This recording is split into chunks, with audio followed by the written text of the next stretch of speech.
আগো ইব্রাহিম, এমন একটা জায়গায় তুমি রেখে দিয়ে আসবো যে এই জায়গার মধ্যে কোনো মানুষ নাই, পানি নাই, প্রাণী নাই।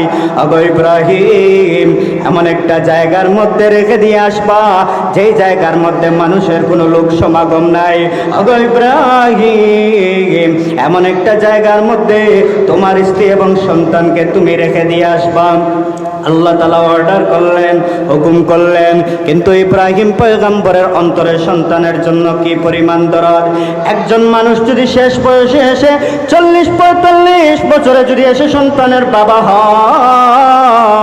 হয়, ওই সময় যদি আল্লাহ বলেন, কোনো মানুষ যদি বলে তোমার সন্তানটাকে আমাকে তুমি একবারে দিয়ে দাও, ওই বাবার অন্তরে কেমন কষ্ট লাগবে।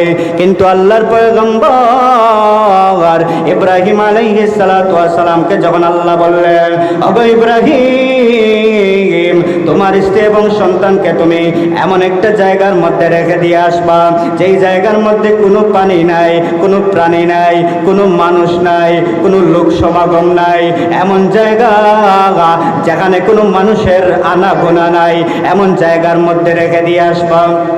ইব্রাহিম পয়গম্বর, উনি তো হলেন খলিলুল্লাহ, আল্লাহর পয়গম্বর ইব্রাহিম আলাইহিস সালাতু ওয়াস সালাম। আল্লাহর পয়গম্বর ইব্রাহিমের থেকে আল্লাহ রব্বুল আলামিন জীবনে অনেক পরীক্ষা নিয়েছেন। অনেক পরীক্ষা নিতে নিতে আল্লাহ তাআলা ইব্রাহিমকে খলিলুল্লাহ উপাধি দিয়েছিলেন। খলিলুল্লাহ ইব্রাহিম এবার আল্লাহর পারমিশন পাওয়ার পরে, আল্লাহর অর্ডার পাওয়ার পরে এবার স্ত্রী এবং সন্তানকে নিয়ে চললেন, রাস্তার দিকে নিয়ে যাচ্ছেন। কত বড় পরীক্ষা! একজন বাবার জন্য ওই সময়টা কত বেদনাদায়ক, একজন বাবার জন্য ওই সময়টা কত কষ্টদায়ক, একজন বাবার জন্য ওই সময়টা কত বেদনাদায়ক। আল্লাহর পয়গম্বর ইব্রাহিম আলাইহিস সালাতু ওয়াস সালাম সন্তানকে নিয়ে যাচ্ছেন, স্ত্রীকে নিয়ে যাচ্ছেন। রাস্তার দিকে যখন যাচ্ছেন, যাইতে যাইতে ইব্রাহিম বলেন, ওগো আল্লাহ, এই জায়গায় কি আমি রেখে দিব? আল্লাহ রাব্বুল আলামিন বলেন, ইব্রাহিম না, সামনের দিকে আরো যাও, আরো সামনের দিকে যাও। ইব্রাহিম সামনের দিকে গেলেন, ওগো আল্লাহ, এই জায়গার মধ্যে কি রেখে দিব? বলে না না না, আরো সামনের দিকে যাও। সন্তানাদি আল্লাহ তাআলার পক্ষ থেকে অনেক বড় একটা নিয়ামত। কত বড় নিয়ামত কখন বুঝবেন? যার বিয়ে করার কয়েক বৎসর হয়ে গেছে কিন্তু এখনো সন্তানাদি হয় নাই, তার কাছে গিয়ে বললেন যে আপনি কেমন আছেন, তখন বুঝবেন তার একটা সন্তানের হাহাকার। তার হাহাকার বলে দিবে একজন সন্তান কত বড় নিয়ামত। এই সন্তানাদি দুনিয়াতে দিনদার হয়ে যদি বড় হয় তবুও বাপ মার জন্য নিয়ামত, পরকালীন জীবনেও নিয়ামত। আবার যদি এই সন্তান নাবালেগ অবস্থায়ও মারা যায় তবুও বাপ মার জন্য আল্লাহর রাসূল সুসংবাদ দিয়েছেন। কি সুসংবাদ? নবীর যুগের মহিলারা রাসূলুল্লাহর কাছে সংবাদ পাঠাইলেন, ইয়া রাসূলুল্লাহ, পুরুষ সাহাবী যারা আছেন তারা সব সময় আপনার আশেপাশে থাকে, আপনার চতুর্পাশ তারা বেষ্টনী দিয়ে রাখে, যার কারণে আমরা মহিলারা যারা আছি আমরা আপনার বয়ান শুনতে পারি না, আমরা আপনার কথা শুনতে পারি না, নসিহত শুনতে আমাদের ব্যাঘাত ঘটে। এজন্য আপনি আমাদের জন্য একটা দিন নির্ধারণ করেন, যেই দিন আমাদেরকে আপনি নসিহত করবেন।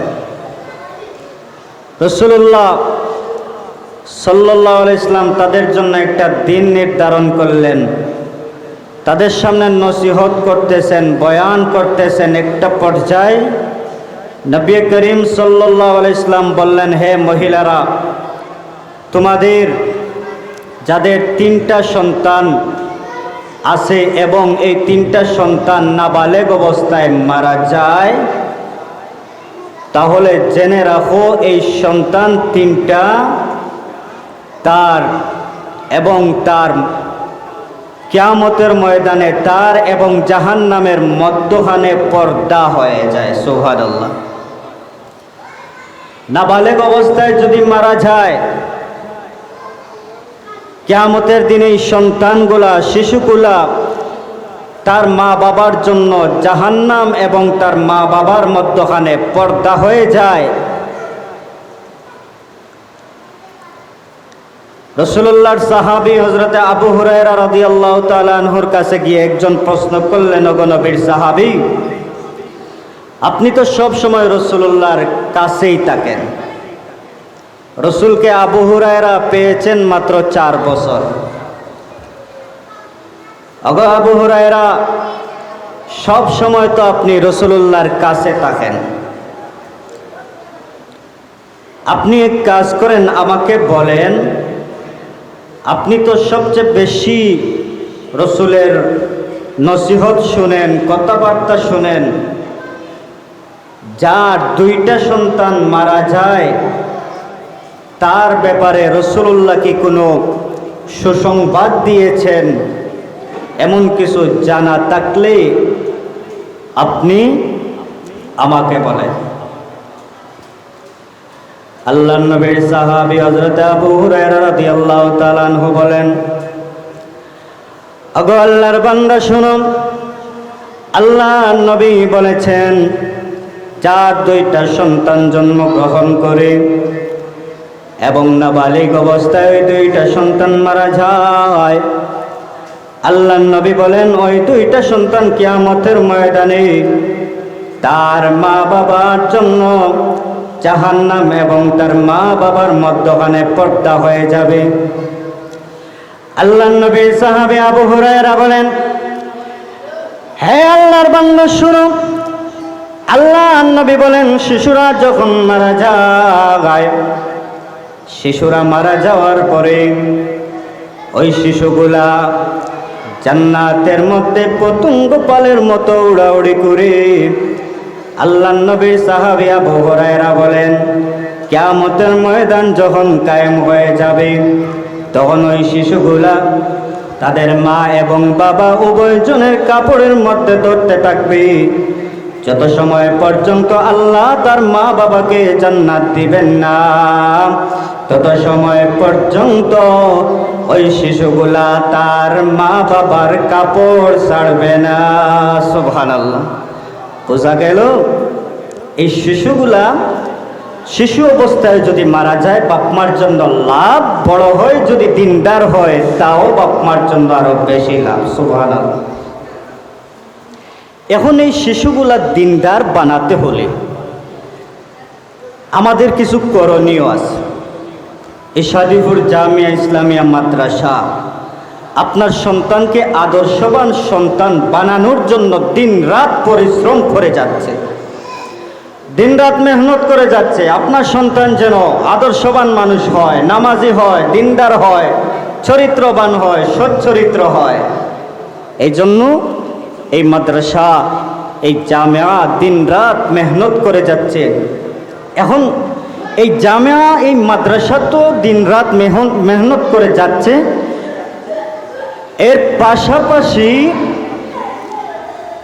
বাপমা যারা হয়, অভিভাবক যারা হয়, সন্তানকে আদর্শবান বানাতে হলে বাপমারও কিছু করণীয় আছে। বাপমার কিছু করণীয় আছে। কি করণীয়? 1 নম্বর করণীয় হলো, আপনার সন্তানকে যদি আদর্শবান সন্তান বানাতে চান, 1 নম্বর করণীয় হলো আপনার সন্তানের জন্য আপনি দোয়া করবেন। এখন আমরা কয়জন মানুষ দোয়া করি, আল্লাহ আমার সন্তানকে নেককার বানাও, আমার সন্তানকে চরিত্রবান বানাও। দোয়া তো করি, আল্লাহ আমার সন্তানকে ব্যবসা প্রতিষ্ঠান খুলছে, ব্যবসার মধ্যে লাভবান বানাও, দুনিয়াতে সম্মানী বানাও, এগুলা দোয়া করি। কিন্তু চরিত্রবান বানাও, দিনদার বানাও, আদর্শবান বানাও, কয়জনই বা আমরা দোয়া করি? এজন্য আমাদের 1 নম্বর করণীয় হলো সন্তান যেন আদর্শবান সন্তান হয়। এই জন্য দিনদার সন্তান হয়, নেককার সন্তান হয়, এই জন্য আল্লাহ পাকের কাছে দোয়া করা। কি দোয়া করবেন? আল্লাহ পাক জানায়া দিছেন। আল্লাহর পয়গম্বর ইব্রাহিম আলাইহিস সালাতু ওয়াস সালাম সন্তান পাইছেন একেবারে শেষ বয়স। বুড়া হওয়ার পরে আল্লাহর পয়গম্বর ইব্রাহিম সন্তান পাইছেন। সন্তান পাওয়ার আগে আল্লাহর কাছে দোয়া করছেন, রব্বি হাবলি মিনাস সালিহিন। এখানে ইব্রাহিম আলাইহিস সালাতু ওয়াস সালাম আল্লাহর কাছে দোয়া করছেন যে আল্লাহ আমার সন্তান চাই, আমাকে সন্তান দাও। তবে আরো একটু বাড়াইয়া বলছেন যে আল্লাহ আমাকে নেককার সন্তান দান করো। তো কি বোঝা গেল? সন্তান শুধু চাইলেই হয় না, নেককার সন্তান চাওয়া লাগে। আমরা আল্লাহর কাছে সন্তান চাই, কিন্তু নেককার সন্তান দাও এই কথা আমরা বলি না। আল্লাহ আমাকে সন্তান দাও এই কথা বলি। কিন্তু ইব্রাহিম পয়গম্বর বললেন, আল্লাহ আমাকে তো আমি তো সন্তান চাই, তবে একজন নেককার সন্তান চাই। আল্লাহর পয়গম্বর ইব্রাহিম আলাইহিস সালাতু ওয়াস সালাম একেবারে শেষ বয়সে এসে উপনীত হয়ে গেলেন। আল্লাহর পয়গম্বর ইব্রাহিম শেষ বয়সে এসে আল্লাহর কাছে হাত তুলে বলেন, ওগো মালিক, রব্বি হাবলি মিনাস সালিহিন। ওগো আল্লাহ, আপনার কাছে আমি নেককার সন্তান চাই, আমাকে আপনি নেককার সন্তান দান করেন। আল্লাহর কাছে এক নম্বরে দোয়া করেছিলেন, আল্লাহ আমাকে নেককার সন্তান দাও। আল্লাহ পাক রব্বুল আলামিন হযরত ইসমাঈল আলাইহিস সালাতু ওয়াস সালামকে দান করলেন।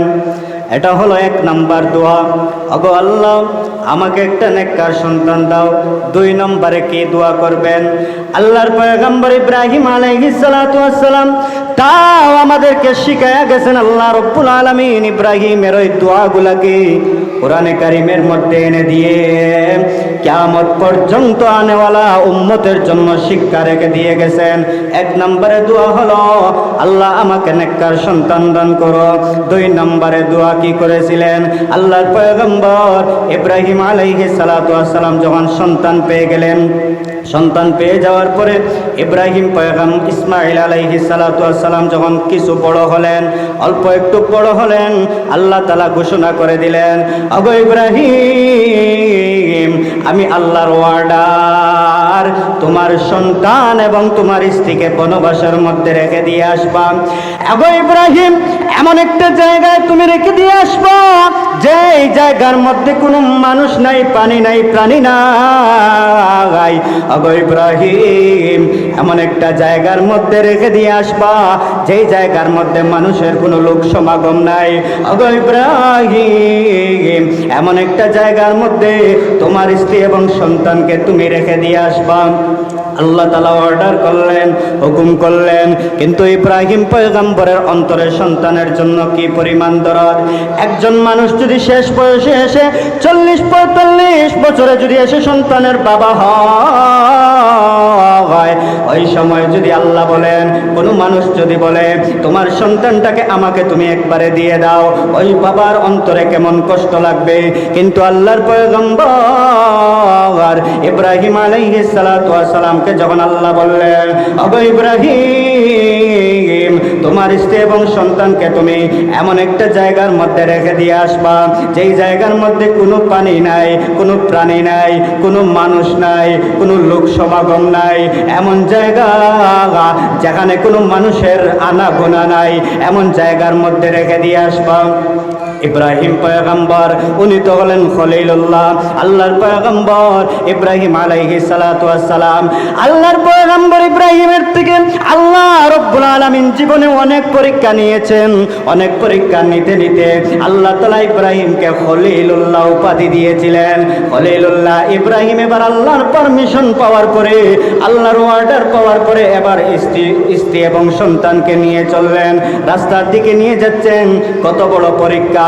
একজন বাবার জন্য ওই সময়টা কত বেদনাদায়ক, একজন বাবার জন্য ওই সময়টা কত কষ্টদায়ক, একজন বাবার জন্য ওই সময়টা কত বেদনাদায়ক। আল্লাহর পয়গম্বর ইব্রাহিম আলাইহিস সালাতু ওয়াস সালাম সন্তানকে নিয়ে যাচ্ছেন, স্ত্রীকে নিয়ে যাচ্ছেন। রাস্তার দিকে যখন যাচ্ছেন, যাইতে যাইতে ইব্রাহিম বলেন, ওগো আল্লাহ, এই জায়গায় কি আমি রেখে দিব? আল্লাহ রাব্বুল আলামিন বলেন, ইব্রাহিম না, সামনের দিকে আরো যাও, আরো সামনের দিকে যাও। ইব্রাহিম সামনের দিকে গেলেন। ওগো আল্লাহ, এই জায়গার মধ্যে কি রেখে দিব? বলে না না না, আরো সামনের দিকে যাও। সামনের দিকে গেলেন। ওগো প্রভু আমার স্ত্রী এবং সন্তানকে কি আমি ওই জায়গার মধ্যে রেখে দিব? এবার আল্লাহ রাব্বুল আলামিন বলেন, হ্যাঁ, ওই জায়গার মধ্যে রেখে দাও। আল্লাহর পয়গম্বর ইব্রাহিম আলাইহিস সালাতু ওয়াস সালাম ওই জায়গার মধ্যে রেখে দিয়ে আসতেছেন। এবার পিছনে ইব্রাহিমের স্ত্রী হাজেরা এবং ইসমাইল আলাইহিস সালাতু ওয়াস সালাম যখন রেখে দিয়ে আসবেন, পিছন দিকে সন্তান এবং স্ত্রীর জন্য অল্প একটু হলেও মায়া লাগতেছে, কষ্ট লাগতেছে ছেড়ে আসার সময় কষ্ট লাগে। কিন্তু আল্লাহ তাআলা বললেন, ইব্রাহিম কষ্ট লাগলে হবে না, আমি আল্লাহর ওয়াদা, তোমার প্রতি তোমাকে যা বলেছি তুমি তাই করতে হবে। এবার ইব্রাহিম আল্লাহর ওয়ার্ডার পাওয়ার পরে যখন ওই জায়গার মধ্যে রেখে দিয়ে আসতেছেন, পিছনে হাজেরা এবং ইসমাইল আলাইহিস সালাম, ইব্রাহিম সামনের দিকে আসতেছেন, পিছনে ফিরে তাকান না। পিছন থেকে হাজেরা ডাক দিয়ে বলে, ওগো স্বামী, এই জনমানবহীন এলাকায় আপনি আমাদেরকে কেন রেখে দিয়ে যাচ্ছেন? মানুষ নাই, পানি নাই, প্রাণী নাই, খাবারের কোনো ব্যবস্থা নাই, এমন একটা জায়গায় আপনি কেমনে আমাদেরকে রেখে যান? আমরা কি খাবো? স্ত্রী বলতেছেন, সামনে ইব্রাহিম যান, কোনো কথা বলেন না, আরো সামনে যান। এবার আল্লাহর পয়গম্বর ইব্রাহিম আলাইহিস সালাতু ওয়াস সালামের স্ত্রী হাজেরা ডাক দিয়ে বলেন, প্রাণের স্বামী আমার, আপনি যে আমাদেরকে এই জায়গায় রেখে দিয়ে যাচ্ছেন, স্বামী গো, আল্লাহ কি আপনাকে এই জায়গায় রেখে দেওয়ার জন্য অনুমতি হুকুম করেছেন, অর্ডার করেছেন? এবার ইব্রাহিম পয়গম্বর পিছনের দিকে তাকাইলেন। ওগো স্ত্রী, হ্যাঁ, মহান আল্লাহ তোমাদেরকে ওই জায়গার মধ্যে রেখে দেওয়ার জন্য অর্ডার করেছেন, এই জন্য আমি তোমাদেরকে রেখে যাচ্ছি। এবার ইব্রাহিম পয়গম্বরের কথা শোনার পরে স্ত্রী, কেমন নবী আর কেমন নবীর স্ত্রী হাজেরা, এবার হাজেরা ডাক দিয়ে বলেন, ওগো স্বামী আমার, আল্লাহ যদি হুকুম করে থাকেন আমাদের কোনো টেনশন নাই, আল্লাহ যদি বলে থাকেন তাহলে আমাদের খাবারের ব্যবস্থাও আল্লাহ করবেন। সুবহানাল্লাহ। ওগো নবী আমার, ওগো স্বামী আমার, আপনি চলে যান, আপনি চলে যান, আমাদের কোনো আপত্তি নাই। আল্লাহ যদি হুকুম করে থাকেন, আল্লাহ যদি বলে থাকেন, তাহলে আমাদের খাবারের ব্যবস্থাও কে করবেন? মা তো না কে করবা? এ ক্ষমতা আল্লাহর আসেনি, মা তো না আসেনি।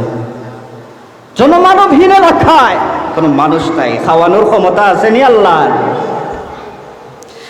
এবার ইব্রাহিম পয়গম্বর সামনের দিকে চলে আসেন, পিছনে স্ত্রী এবং সন্তান।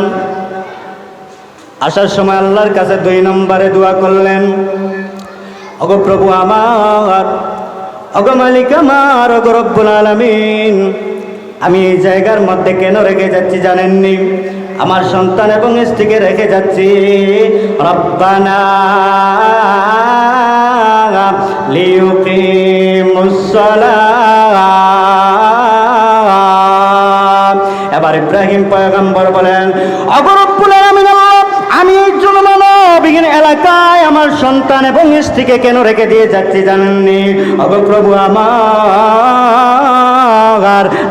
আমার সন্তান এবং স্ত্রী যেন এই জায়গায় লিয়ুকিমুস সালাত, তারা যেন নামাজ প্রতিষ্ঠা করতে পারে। সুবহানাল্লাহ। নামাজ প্রতিষ্ঠা করতে পারে। 1 নম্বর দোয়া করলেন, আল্লাহ আমার সন্তানকে আপনি আমাকে একজন নেককার সন্তান দান করেন। 2 নম্বরে দোয়া করলেন, আল্লাহ আমি তাদেরকে রেখে যাচ্ছি এই কারণে যেন তারা নামাজ প্রতিষ্ঠা করতে পারে, নামাজি হয়, নামাজ প্রতিষ্ঠা করতে পারে। এই দোয়া করলেন 2 নম্বরে। আমরা নামাজিও আল্লাহকে, সন্তান নামাজিও আল্লাহকে দোয়া করছি নি কোনোদিন? মাতেন না, করিনি। করে না, এই দোয়া কেউ করে না। এবার আল্লাহর পয়গম্বর ইব্রাহিম আলাইহিস সালাতু ওয়াস সালাম আরো সামনে আসেন, আসার পরে 3 নম্বরে দোয়া করেন, রব্বি জাআলনি মুকিমাস সালাত ওয়া মিন যুররিয়াতি রব্বানা ওয়া তাকাব্বাল দুআ। আল্লাহর পয়গম্বর খলিলুল্লাহ 3 নম্বরে এবার আল্লাহর কাছে হাত তুলে দোয়া করেন, আল্লাহ আমার সন্তানদেরকে এই জায়গার মধ্যে নামাজ প্রতিষ্ঠার জন্য রেখে যাচ্ছি। 3 নম্বরে দোয়া করলেন, রব্বি জাআলনি মুকিমাস সালাত। ওগো মালিক, 1 নম্বরে আপনি আমাকে নামাজি বানান, ওয়া মিন যুররিয়াতিনা রব্বি জাআলনি মুকিমাস সালাতি ওয়া মিন যুররিয়াতি।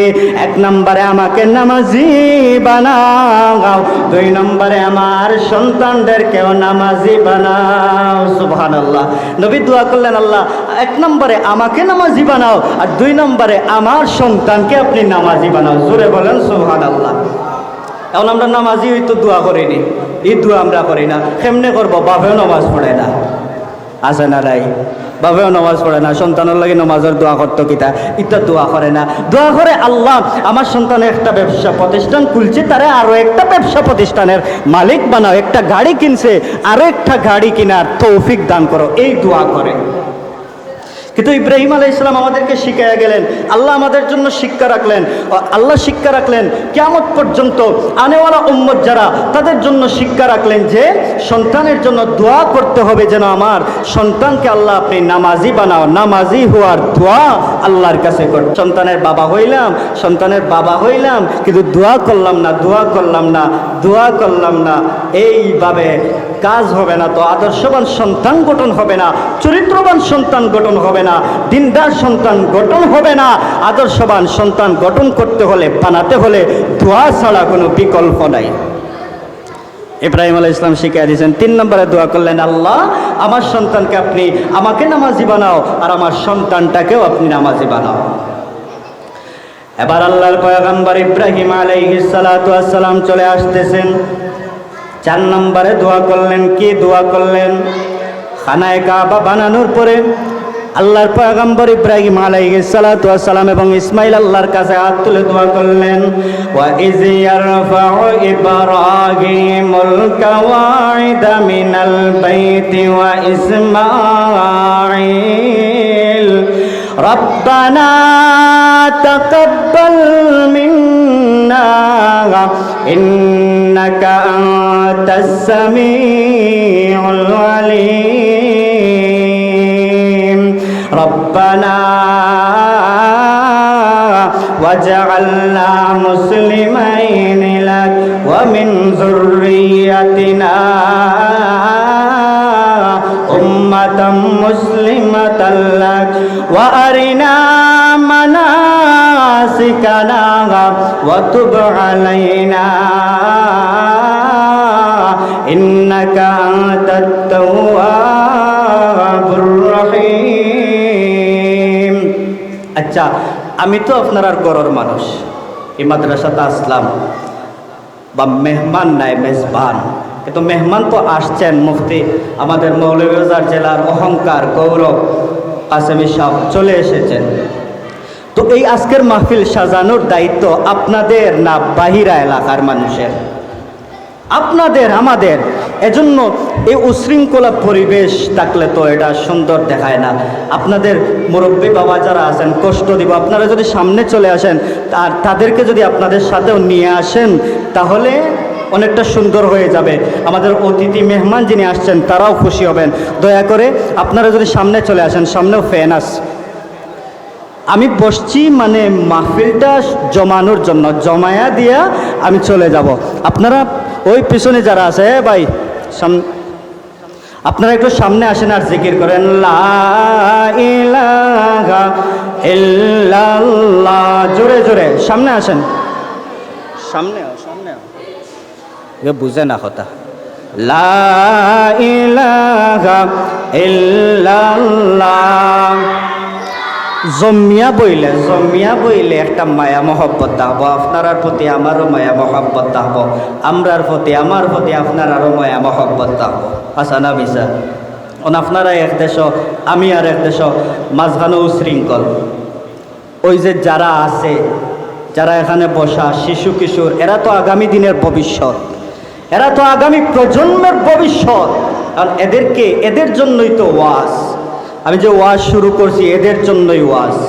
এখন তারা যদি বুঝে না, তোমরা বুঝরায়নি আমার মা, বুঝরায়নি আমার মা, এরা যদি বুঝে না,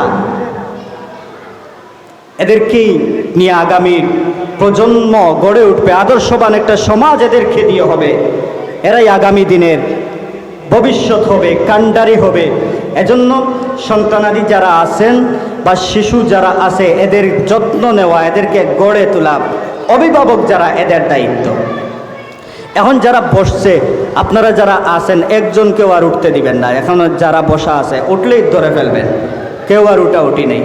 তো বলছিলাম ইব্রাহিম আলাইহিস সালাতু ওয়াস সালাম এবার দোয়া করলেন 4 নম্বরে, আল্লাহ খানায় কাবা বানানোর পরে যে এই গড় আমি বানাইলাম, এখন জনমানবহীন এলাকায় ওই গড় বানানোর পরে এখন তো আর মানুষও নাই, আল্লাহর কাছে দোয়া করলেন, আল্লাহ এই গড়টার মাধ্যমে এই এলাকাটাকে আপনি আবাদ করে দেন, এই এলাকাটাকে আপনি আবাদ করে দেন, আর আমাদের কাজকর্ম যা আমরা কষ্ট করলাম, গড় বানাইলাম, সবগুলো আপনি কবুল করে নেন। সুবহানাল্লাহ। তো কবুলিয়তের দোয়া করলেন এবং বললেন, আল্লাহ পরবর্তী প্রজন্ম যারা আসবে, আমার সন্তান যারা আসবে, এদেরকে আপনি কবুল করে নেন, এদেরকে দ্বীনের পথে চালান, এদেরকে কবুল করে নেন। তাহলে বোঝা গেল ইব্রাহিম পয়গম্বরের দোয়া থেকে আল্লাহর কাছে পরবর্তী প্রজন্ম, আমাদের ভবিষ্যৎ যারা, এদের জন্য শুধু এদের পিছনে সময় খরচ করা, তো সময় খরচ করবেন, আর পিছনে এদের জন্য দোয়াও করা লাগবে। এদের জন্য কি করা লাগবে? দোয়া করা লাগবে, এদের জন্য দোয়া করা, এদের জন্য দোয়া করা। এজন্য যারা সন্তান এখনো পান নাই, তারা যেন আল্লাহর কাছে দোয়া করে, আল্লাহ সন্তান তো দিবা, নেককার সন্তান দিও। এটা ইব্রাহিমের শিক্ষা, পয়গম্বরের শিক্ষা, নেককার সন্তান চাওয়া।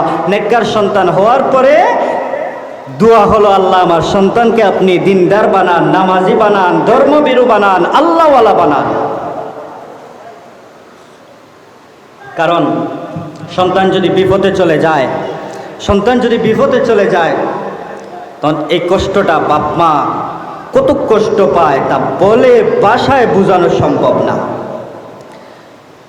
আর সন্তান যদি আদর্শবান সন্তান হয়, বাপ মার মনে কি পরিমাণ খুশি, আনন্দের ফুয়ারা কি পরিমাণ থাকে, এটাও বাসায় প্রকাশ করা সম্ভব নয় যদি সন্তান আদর্শবান সন্তান হয়। তো বলছিলাম সন্তানের জন্য দোয়া করা, দোয়া ছাড়া হবে না, আল্লাহর কাছে দোয়া করা।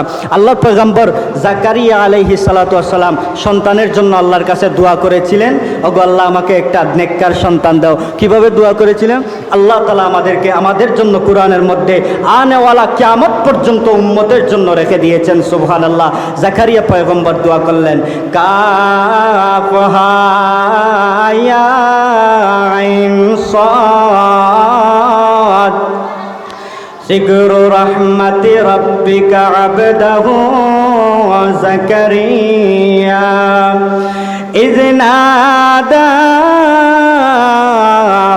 নিদাআন খাফিয়া ক্বালা রাব্বি ইন্নী ওয়াহানাল আযমু মিন্নী ওয়াশতাআলার রা'সু শাইবা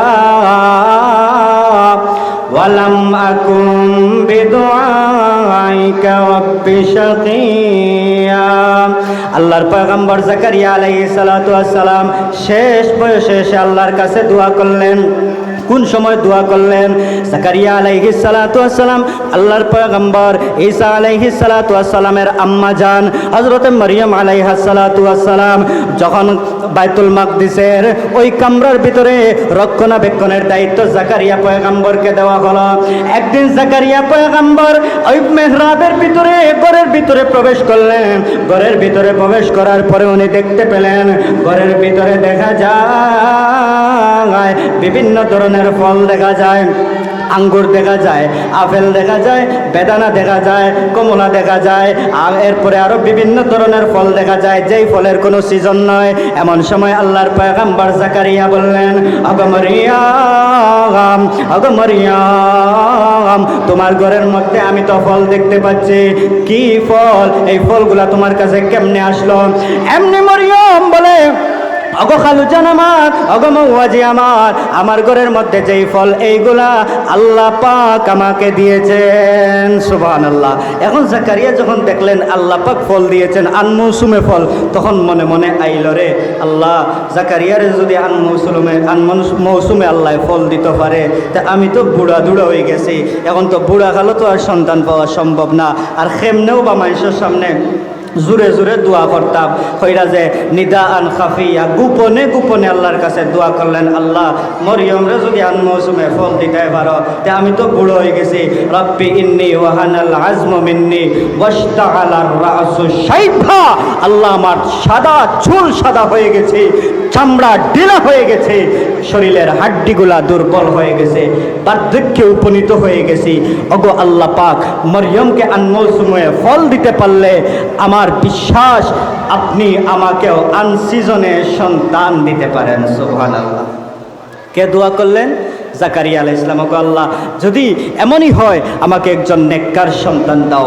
তখন আল্লাহ পাক সুসংবাদ দিলেন, ইয়া জাকারিয়া ইন্না নুবাশশিরুকা বিগুলাম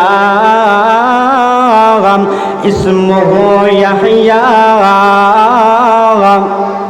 লাম নাজআল লাহু মিন ক্বাবলু সামিয়া। আল্লাহ তাআলা সুসংবাদ দিলেন, ওগো পয়গম্বর জাকারিয়া, তুমি আমার কাছে দোয়া করেছিলে আমি যেন তোমাকে একজন সন্তান দান করি, একজন নেককার সন্তান তোমাকে যেন আমি দান করি। ওগো জাকারিয়া, ইন্নী নুবাশশিরুকা বিগুলাম, আমি তোমাকে একজন নেককার পুণ্যবান সন্তানের সুসংবাদ দিলাম। ইসমুহু ইয়াহইয়া, নাম রেখে দিলাম ইয়াহইয়া। লাম নাজআল লাহু মিন ক্বাবলু সামিয়া। ওগো জাকারিয়া, নেককার সন্তান দিলাম এবং নামও আমি রেখে দিলাম ইয়াহইয়া। ইতিপূর্বে এর আগে আমি আল্লাহ ইয়াহইয়া নাম কারো রাখি নাই। সুবহানাল্লাহ। জাকারিয়া দোয়া করলেন, আল্লাহ নেককার সন্তান দাও, বুড়ো হয়ে গেছি, বুড়া খালো নেককার সন্তান, একজন নেককার সন্তান চাইছে বলে, আল্লাহ নেককার সন্তান দেও। আল্লাহ নেককার সন্তানের সুসংবাদ দিলেন, বলে সুসংবাদ গ্রহণ করো, আমি আল্লাহ তোমাকে একজন নেককার সন্তানের সুসংবাদ দিলাম, নামও রাখলাম ইয়াহইয়া। লাম নাজআল লাহু মিন ক্বাবলু সামিয়া, ইতিপূর্বে এর আগে আমি ইয়াহইয়া নাম আর কারো রাখি নাই। সুবহানাল্লাহ। এবার বোঝা গেল আল্লাহর কাছে সন্তান শুধু চাইলেই হয় না, নেককার সন্তান চাওয়া লাগে। কি চাওয়া লাগে? নেককার সন্তান চাওয়া লাগে। এখন নেককার সন্তান চাইলেন, সন্তানও হলো, এখন আপনার জন্য দায়িত্ব কি? এক নাম্বার দায়িত্ব আপনার উপর, এক নাম্বার কর্তব্য আপনার উপর। আপনি সন্তানকে আদর্শবান সন্তান হিসাবে যদি গড়ে তুলতে চান, এক নাম্বার দায়িত্ব আপনার উপর, আপনি আপনার সন্তানকে একজন আদর্শবান মা উপহার দিবেন, একজন নেককার মা। রাসূলুল্লাহ বলেন, মেয়েদের, মহিলাদের 4টা গুণ দেখে তোমরা বিয়া করো। কয়টা গুণ? মাতন্না কয়টা গুণ? 4টা গুণ। কয়টা গুণ? 4টা গুণ। 4টা গুণ দেখিয়া বিয়া করো। ওলি মালিহা, ওলি দিনিহা, ওলি জামালিহা, ওলি হাসাবিহা। আল্লাহ নবী বলেন 4টা গুণ। 1 নম্বর তার মাল দেখো, তার বংশ দেখো, তার দিন কি আছে, দিনদারিত্ব কেমন আছে দেখো, তার সৌন্দর্য দেখো। এই 4টা গুণ। রাসূলুল্লাহ বলেন, ফাজফার বিজাতি দিন, তোমরা দিনকে প্রাধান্য দাও। যদি বাকি 3টা নাও মিলে, আর যদি দিনদারি মিলে যায়, তাহলে তোমরা বাকি 3টার দিকে আর তাকাইও না, দিনদারি দেখে বিয়া করো। কিন্তু এখন আমাদের বিয়ে এমন হয়ে গেছে, এখন আমরা দিনদারির ফাত্তাও দেই না। আগে এক সময় দেখা যাইতো, আমাদের মা চাচি যারা ছিলেন তাদের মুখ থেকে আমরা শুনছি, দাদিদের মুখ থেকে শুনছি, বিয়া শাদী কন্যা বেটিরে দেখা তাইলে পয়লা জিকাইতো, কিতা গো মাই কুরআন শরীফ পড়ছ? জিকাইছেন না? জিকাইছে না? কিতা গো মাই কুরআন শরীফ পড়ছ নেই? কয় খতম দিছ? নমাজ পড়তে পারনি? তে ফজরের নমাজ কয় রাখাত? ওটা জিকাইতো। আর এখন ইটা নাই, এখন ইটা কিতা নাই। নেককার সন্তান আপনি কেমনে আশা করেন? কিভাবে আপনি নেককার সন্তান আশা করেন? প্রথমেই আপনার গলদ। আপনি আপনার সন্তানের জন্য মা নির্ধারণ করতে ভুল করেছেন। আপনি সুন্দরকে প্রাধান্য দিয়েছেন, সম্পদকে প্রাধান্য দিয়েছেন, তার বংশ, তার গোত্রকে আপনি প্রাধান্য দিয়েছেন, দিনদারিত্ব প্রাধান্য দেন নাই। আপনি কেমনে নেককার সন্তান আশা করেন? এক নাম্বার, তাকে একজন নেককার মা উপহার দিতে হবে। 2 নম্বরে আপনার উপর দায়িত্ব, আপনার সন্তানকে জন্ম দেওয়ার আগে হালাল খানা খেয়ে জন্ম দিতে হবে। আপনি হারামখোর হবেন, আপনার সন্তানও হারামখোর হবে। আপনি সুদ খাইবেন, আপনার সন্তান সুদ খাইবে। আপনি ঘুষ খাইবেন, আপনার সন্তানও বড় হয়ে ঘুষ খাবে। আপনি দিনদার হবেন, আপনার সন্তানও দিনদার হবে। এজন্য হালাল ভক্ষণ করে, হালাল গেজা পেটে ঢুকাইয়া আপনার সন্তানকে জন্ম দেন। 2 নম্বর। 3 নম্বর হলো, আপনার সন্তান দুনিয়াতে আগমন করার পূর্বে সর্বপ্রথম বাপমার উপর 1 নম্বর, দুনিয়াতে আগমন করার পূর্বে 1 নম্বর দায়িত্ব হলো তার ডান কানে আজান আর বাম কানে একামত দিয়ে আল্লাহর একত্ববাদের কথা তার কানের মধ্যে পুশ করা, আল্লাহর একত্ববাদ তার কানের ভিতরে ঢুকাইয়া দেওয়া, আল্লাহর একত্ববাদের সাক্ষী তার দেমাগে ঢুকাইয়া দেওয়া, তার মাথায় ঢুকাইয়া দেওয়া। এখন আমাদের হয়েছে কি, আজান তো দেই পরে দিতে দেরি হয়, সর্বপ্রথম সন্তান আসার পরে আমাদের কাজটা এমন হয়ে গেছে, আমরা ছবি তুলিয়া ফেসবুকে আপলোড দেই, আমি প্রথম সন্তানের বাবা হইলাম, আমি প্রথম সন্তানের মা হইলাম। এটা হচ্ছে দুনিয়াতে আসার পরে আমাদের দায়িত্ব। ফেসবুকে আপলোড দে, আমি প্রথম সন্তানের বাবা হইলাম, আমি প্রথম সন্তানের মা হইলাম। অথচ বাবা মার প্রতি সন্তানকে আদর্শবান বানাতে হলে 1 নম্বর দায়িত্ব হলো দুনিয়াতে আসার পরে প্রথমেই তার ডান কানে আজান আর বাম কানে ইকামত দেওয়া। তবেই আশা করা যায় সন্তানটা অন্তত পক্ষে বড় হয়ে নাস্তিক হবে না, মুরতাদ হবে না, ধর্মদ্রোহী হবে না, ইসলাম বিদ্বেষী হবে না, নাস্তিক হবে না, মাদ্রাসা বিদ্বেষী হবে না, মসজিদ বিদ্বেষী হবে না, উলামা বিদ্বেষী হবে না। এটা অন্তত আশা করা যায়। তো দুনিয়াতে আসার পরে 1 নম্বর দায়িত্ব কি? সন্তানের ডান কানে আজান, বাম কানে ইকামত দেওয়া। 2 নম্বর দায়িত্ব হলো 7 দিনের মাথায় তার মাথা মুন্ডন করে চুল পরিমাণ, চুলের ওজন পরিমাণ রূপা সদকা করে দেওয়া। এটা 2 নম্বর। 3 নম্বর হলো 7 দিনের মাথায় অথবা 14 দিনের মাথায় অথবা 21 দিনের মাথায় সন্তানের জন্য আকিকা করা। কিতা করা? আকিকা। আমরা সিলেটি ভাষায় যেটা রাখা হয় আকিজা বা সৈটা, আকিকা করা। 7 দিনের মাথায় আপনি পারলেন না, 14 দিনের মাথায় করেন, পারলেন না 21 দিন, পারলেন না পরবর্তীতে যেদিন আপনি স্বাবলম্বী হবেন তখন আপনি আকিকা করিয়েন। এটা হলো 3 নম্বর হক দুনিয়াতে আসার পরে বাপমার উপর সন্তানের। 4 নম্বর হক হলো আপনার সন্তান যখন 7 বছরে উপনীত হবে তখন আপনার উপর হক হলো আপনার সন্তানকে নামাজের তাগিদ দেওয়া। কিতার তাগিদ দেওয়া? তারার ইটাও আজ তারার দরকার নাই, ইটাও আজ তারার দরকার নাই, তারার দরকার নাই। মসজিদ আল্লাহর ঘর। কিয়ামতের একটা আলামত, কিয়ামতের একটা আলামত হলো ওয়াজাহারাতিল আসওয়াতু ফিল মাসাজিদ। রাসূলুল্লাহ বলেন কিয়ামতের একটা আলামত হলো মসজিদের মধ্যে সুরগুল করা। মসজিদের মধ্যে সুরগুল করা কিয়ামতের একটা আলামত। তো দেখা যায় কিয়ামতের বড় বড় আলামত আমরা সামনে লইয়া বইছি। এটা কি তার দরকারই নাইনি? যেতাম মাত্রা আমি তার দরকারই মাত নাইনি। তো 7 বছর হয়ে গেলে, 7 বছর হয়ে গেলে আপনার সন্তানকে নামাজের তাগিদ দেওয়া। কিন্তু আপনি বাবা হয়েছেন ঠিকই, আপনি বুকের মধ্যে হাত দিয়ে বলেন কতদিন আপনি আপনার সন্তানকে নামাজের তাগিদ দিয়েছেন? কতদিন দিয়েছেন? নাই, নামাজের তাগিদ দেন নাই। 4 নম্বর গুণ, 4 নম্বর হক। 5 নম্বরে আপনার উপর দায়িত্ব হলো আপনার সন্তানকে দিন শিখানো। দিন শিখানো, দিন শিখাবেন, তাকে দিনদারিত্ব শিখাবেন। জাগতিক লাইনে জাগতিক শিক্ষা তাকে দেন, তবে আগে দিনদারি শিখান। ইসলামের প্রাথমিক জ্ঞান, মৌলিক বিধানগুলো তাকে শিখান। এই জন্য তো সাদিপুর জামিয়া ইসলামিয়া মাদ্রাসা। এখানে আপনাদের মেয়েরা দিন শিখতেছে, এখানে আপনাদের ছেলেরা দিন শিখতেছে। এই যে মেয়েরা এই জায়গার মধ্যে দিন শিখতেছে, এই মেয়েরা একটা ঘরে যাবে, বিয়ে হওয়ার পরে তার স্বামীর ঘরে যাবে। একটা মেয়ে যদি আদর্শবান মেয়ে হয়ে যায়, একজন মহিলা যদি দিনদার হয়ে যায়, আশা করা যায় গোটা পরিবার দিনদার হয়ে যায়, এটা আশা করা যায় অন্তত। এজন্য মাদ্রাসায় আপনাদের মেয়েরা লেখাপড়া করতেছে, দিনদারিত্ব শিখতেছে, দিন শিখতেছে, এটা আপনাদের জন্য গর্বের বিষয়। আপনাদের মেয়ের মাধ্যমে একটা পরিবার আদর্শবান পরিবার হবে, আলহামদুলিল্লাহ। এজন্য সন্তানকে দিন শিখানো। কিন্তু আমরা দিন শিখাই না, কয়জনই শিখাই? আগে ফজরের পরে আপনার আব্বা আম্মায় সকালে ঘুম থেকে উঠার পরে আগে মক্তব্য দৌড় দেওয়াইছেন, আর এখন 7টার সময় বার হয়েছে বেরাক স্কুল। আর হেরাও খ্রিস্টানরা এমন একটা চক্রান্ত করছে যে মুসলমানের সন্তানদের, মুসলমানের কলিজায় কিভাবে আঘাত করা যায় খুব ভালো করে চিন্তা ভাবনা করে দেখলো। মুসলমানের সন্তানকে দিন থেকে সরানোর একটা মাধ্যম হলো সকালবেলার সাবাহি মক্তবগুলা বন্ধ করে দেওয়া।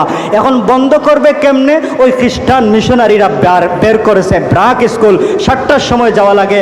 জিজ্ঞেস করেন যদি আপনার সন্তান মক্তবে আসে না কেন, বলে হুজুর 7টার সময় বেরাকে যাওয়া লাগে। ও ভাই, তোমার ব্রাক গুরুত্বপূর্ণ নাকি আগে দিন শেখানো গুরুত্বপূর্ণ? তুমি যদি সন্তানকে দিনদার না বানায়া জাগতিক লাইনে আপনি যদি শিক্ষা দেন, জাগতিক শিক্ষিত করেন, আর যদি তাকে দিন শিখান না, লিখে রাখেন আজকে এখানে লিখে রাখেন, আপনার সন্তান আপনাকে বৃদ্ধাশ্রম পর্যন্ত নিয়ে যাবে, কোনো সন্দেহ নাই। আপনার সন্তান আল্লাহর বিরুদ্ধে কথা বলবে, কোনো সন্দেহ নাই। আপনার সন্তান নাস্তিক হওয়ার সম্ভাবনা আছে, কোনো সন্দেহ নাই। যদি আজকে দিনদারিত্ব শিখান না, আপনার সন্তানকে যদি দিনের প্রাথমিক জ্ঞান যদি তার মাথায়, তার দেমাগে আপনি পুশ করে দেন না, তার দেমাগে ঢুকাইয়া দেন না, লিখে রাখবেন, আপনার সন্তানের দ্বারা আপনার কপাল পুড়বে ছাড়া লাভবান হবেন না। এজন্য দিনদারি শিখানো, দিন শিখানো। তো দিনদারি শিখানো, আপনি ডাক্তার বানান, আপত্তি নাই, আমাদের বাধা নাই। ইঞ্জিনিয়ার বানান, ইঞ্জিনিয়ারেরও এই দেশে খুব প্রয়োজন, ডাক্তারেরও প্রয়োজন, ইঞ্জিনিয়ারও প্রয়োজন, MBBS ক্যাডারেরও প্রয়োজন, সব কিছুর প্রয়োজন। সবচেয়ে বেশি প্রয়োজন দিনদার, আমলওয়ালা, আখলাকওয়ালা, নববী আদর্শ বাস্তবায়নের জন্য আল্লাহর একত্ববাদ, আল্লাহর ওয়াহদানিয়ত আর আল্লাহর রুবুবিয়ত তার দেমাগে ঢুকায়া তার দিনদারিত্ব সবার আগে গুরুত্বপূর্ণ। আপনি সব শিক্ষা দেন, আপত্তি নেই, তবে আগে দিনদারি আপনি শিখান, মাদ্রাসায় পড়ান, আপনি সাবাহি মক্তবে আপনি আপনার ছেলে মেয়েকে দেন, আপনার ছেলে মেয়েকে দিনদারি শিখান। বৃদ্ধাশ্রমে যেতে হবে না। সন্তান আপনাকে বৃদ্ধাশ্রমে কোন সময় দেয়? সন্তানকে মানুষ বানান ঠিকই, কিন্তু দিনদার আদর্শবান মানুষ না বানানোর কারণে। অনেকে বলে হুজুর, অনেক সন্তান, অনেক বাপ মা বলে হুজুর আমার সন্তান তো আমাকে এখন আর আগের মতো খানা খাফড় দেয় না, বাড়িতে আমার সাথে আগের মতো আর আচরণ করে না, ভালো আচরণ করে না, খারাপ আচরণ করে। তার বউরে কিছু কইলে, ছেলের বউ ফুতের বউরে কিছু কইলে খেটাইয়া উঠে, দেখতে পারে না। বলে বাবা, এটা ছেলের দোষ নয়, দোষ হলো আপনার। কারণ একজন সন্তান যখন বড় হতে শুরু করে, একজন সন্তান যখন কথা বলা শুরু করে, একজন সন্তান যখন বড় হওয়া শুরু করে, তখন আপনি তাকে দিনদার বানান নাই। আপনি তার জন্য সব করেছেন, রাতকে দিন বানিয়েছেন, দিনকে রাত বানিয়েছেন, তার পেটের মধ্যে খাবার দেওয়ার জন্য, লেখাপড়া করানোর জন্য মানুষের বাড়িতে আপনি কাজ করেছেন। আপনার সন্তানকে মানুষ বানানোর জন্য আপনি মানুষের বাড়ি বাড়ি গিয়ে কাজ করেছেন, ঠেলা চালাইছেন, ভ্যান চালাইছেন, লেখাপড়া করাইছেন, জাগতিক শিক্ষায় শিক্ষিত করেছেন। আপনার সন্তানকে জাগতিক শিক্ষায় শিক্ষিত করেছেন, কিন্তু দিনদারি শিখান নাই, যার কারণে আপনার সন্তান বড় হয়ে আপনার কথা শুনে না। এই জন্য বাবা আর মা অনেক কষ্ট করে সন্তানকে দুনিয়ার আলো বাতাস দেখাইতে গিয়ে আমাদের বাবা মা অনেক কষ্ট করেছেন। মায়ের পেটের মধ্যে আমরা যখন ছিলাম আমাদের মা কত কষ্ট করেছেন। এরপরে দুনিয়াতে আসার পরে আমার বাবা আমাদের জন্য কত কষ্ট করেছেন। বাবা নিজে ছিঁড়া কাপড় পরছেন, পরিধান করেছেন খারাপ, পরিধান করেছেন বা খারাপ খারাপ কাপড়, ছিঁড়া কাপড় পরিধান করছেন, কিন্তু সব সময় চাইছেন আমার সন্তানটা যেন ভালো কাপড় পরিধান করে। বাবা দিন আনে দিন খায়, দিন আনে দিন খায়, তবু তার সন্তানকে লেখাপড়া শেখানোর জন্য, আদর্শবান মানুষ বানানোর জন্য কত কষ্ট করে, কত পরিশ্রম করে। কিন্তু দেখা যায় বড় হওয়ার পরে সন্তানে তার কথা শোনে না, সন্তানে মা বাবার কথা শোনে না, সন্তানে বাবাকে বৃদ্ধাশ্রমে রেখে দেয়, সন্তানে তার মার সাথে খারাপ আচরণ করে। এর এক নাম্বার কারণ হলো, ও বাবা আপনার সন্তানের দোষ নয়, আপনার সন্তানের দোষ নয়, এক নাম্বার দোষ হলো আপনি অভিভাবক গার্জেন্টের। কারণ আপনি সব শিখাইছেন, তাকে সব শিক্ষা দিয়েছেন দুনিয়াতে কিভাবে পলিটিক্স করা যায়, দুনিয়াতে কিভাবে স্বাবলম্বী হওয়া যায়, দুনিয়াতে কিভাবে ব্যবসা একটার পর আরেকটা সামনের দিকে নিয়ে যাওয়া যায়, সব কিছু শিখাইছেন। কিন্তু আপনার সন্তানকে ইলমে দিন, প্রাথমিক শিক্ষা, ইসলামের মৌলিক বিধানগুলো শিখান নাই, তাকে আল্লাহ চিনান নাই, তাকে রসুল চিনান নাই, তাকে ইসলাম চিনান নাই। এই জন্য বড় হওয়ার পরে আপনার সন্তানও আপনার কথা শুনে না। এটা সন্তানের দোষ নয়, এটা হলো অভিভাবক আর গার্জেন্টের দোষ, অভিভাবকের দোষ।